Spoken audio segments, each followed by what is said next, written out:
And hey there, everybody. Meteorologist Mike Griffith for East Coast Weather Association. And we're talking about severe weather that's been in the news today. Lots going on across the deep south, including Louisiana and East Texas. A big area of showers and thunderstorms is continuing to push eastward slowly and northward, also into Mississippi and Alabama tonight. Generally quiet east of the deep south tonight into the regular south, the southeast. Not a whole lot going on. A lot of onshore flow here in the Gulf of Mexico, which is going to bring moisture ahead of this line. Heavy rain right now is going to spread eastward, and some isolated severe ahead of that.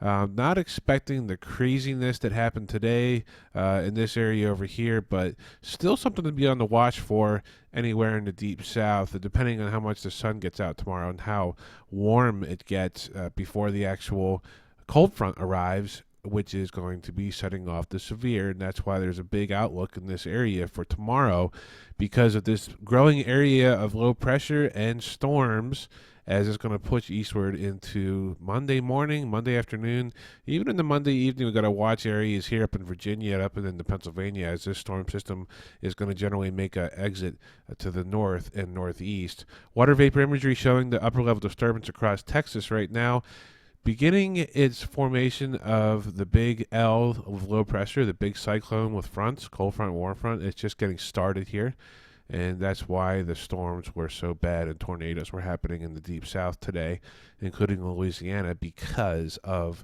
when low pressure forms, the dynamics allow for tornadoes, especially anywhere on the east flank of it. And this system is going to grow into a cold front and push eastward. I think the dynamics are going to change. It's actually going to be more of just a squall line of wind damage at this point when it gets into the east here, especially moving through Atlanta. And lots of wind behind the system. Not a real big change in temperature. Probably just going to be a little chilly after it moves through, but nothing cold like in the wintertime.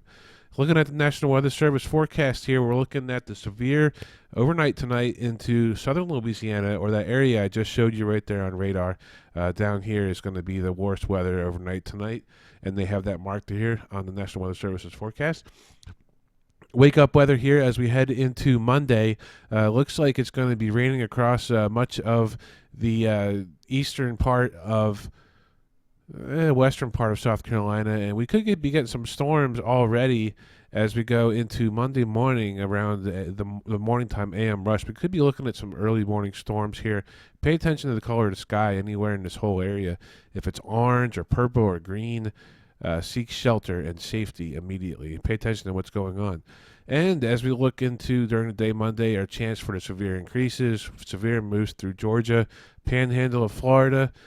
More of the same story as we head into tomorrow night as this whole system spreads eastward. Lots of rain, heavy rain behind this severe outbreak, if there is one. If there is a severe outbreak, I assume there's going to be a couple tornadoes, touchdowns here east of the Mississippi River, and highly likelihood of at least a couple. I don't know about a widespread outbreak. Cold front moves through by Tuesday morning, and still some moisture associated with this system. Look at this cold air shot out here in the Rockies. In Denver, it's going to be snowing by Tuesday morning sunrise, so a lot chillier air heading in here. Your plants are not safe, and neither are your crops here in the east. We have special subscription services, so make sure that you can hit us up for those if you have a farm, a fruit farm, landscaping, anything like that.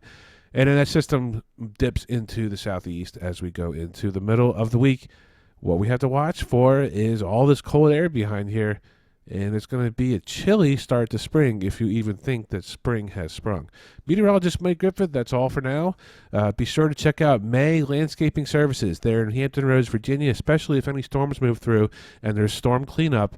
Make sure you contact May Landscaping Services. Phone number is here on the ad, and they also cut grass and hardscaping, outdoor designs. Check them out on Facebook. Give them a call. If you need any of that outdoor work done in the Hampton Roads, Virginia area, make sure you call him up. Great guy, great work, great products. Thanks a lot for watching, everybody. Meteorologist Mike Griffith signing off.